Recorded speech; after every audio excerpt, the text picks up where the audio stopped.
نے اپنے ساتھ مانوس کیا. آپ بھی دیکھتے ہیں کہ جانور انسان کے ساتھ اپنے مالک کے ساتھ مانوس ہو جاتے ہیں. اگر کوئی بندہ کبوتر پالتا ہے وہ کبوتر اس مالک کے ساتھ اتنے مانوس ہو جاتے ہیں کہ اس کے ہاتھ پر آ کر بیٹھ جاتے ہیں, اس کے ہاتھ سے آ کر دانا چگتے ہیں. حضرت ابراہیم علیہ السلام کے ساتھ جب مکمل طور پر یہ 4 پرندے مانوس ہو گئے. کون سے 4 پرندے؟ ایک مور, ایک مرغ, ایک کوا, ایک کبوتر.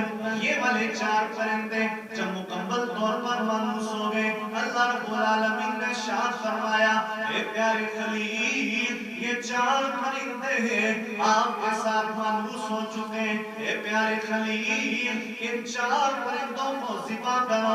حضرت ابراہیم علیہ السلام نے ان 4 پرندوں کو ذبح فرمایا. ذبح فرمانے کے بعد اللہ نے ارشاد فرمایا اے پیارے خلیل ان کے جو سر ہیں ان کے سروں کو اپنے گھر میں رکھ دو. حضرت ابراہیم خلیل اللہ علیہ السلام نے ان پرندوں کو ذبح فرمایا.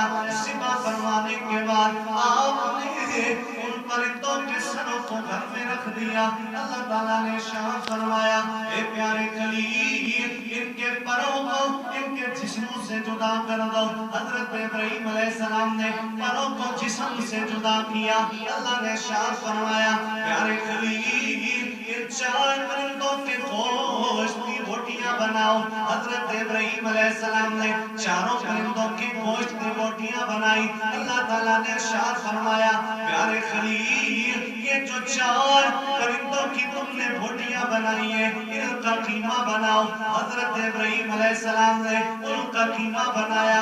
اللہ تعالیٰ نے ارشاد فرمایا اے پیارے خلیل اب اس قیمے کو آپس میں مکس کرو. حضرت ابراہیم علیہ السلام نے مکس فرمایا. پھر اللہ تعالیٰ نے ارشاد فرمایا پیارے خلیل اس گوشت کے اس قیمے کے 4 حصے فرماؤ. کیا کرو؟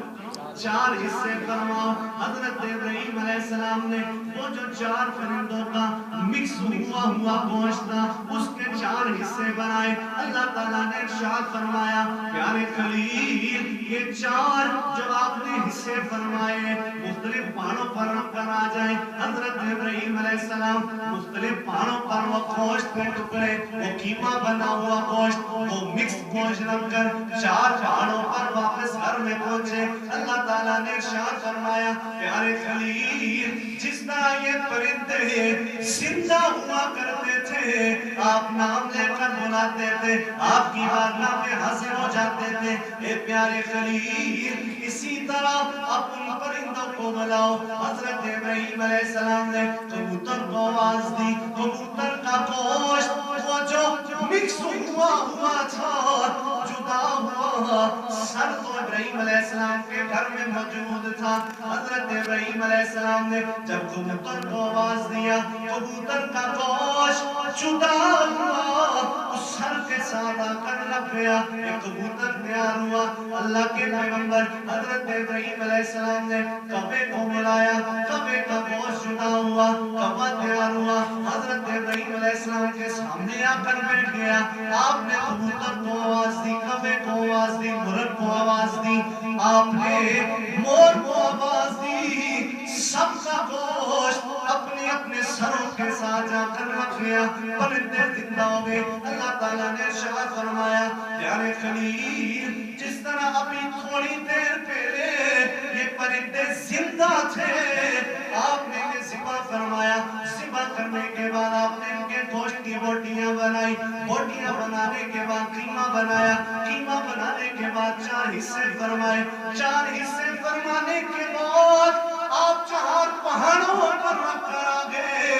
ابھی آپ نے بلایا آپ کے بلانے پر اللہ کے حکم سے جس طرح یہ پرندے زندہ ہو کر آپ کی بارگاہ میں آئے گے آپ کا رب کل قیامت والے دن اسی طرح مردوں کو زندہ فرمائے گا.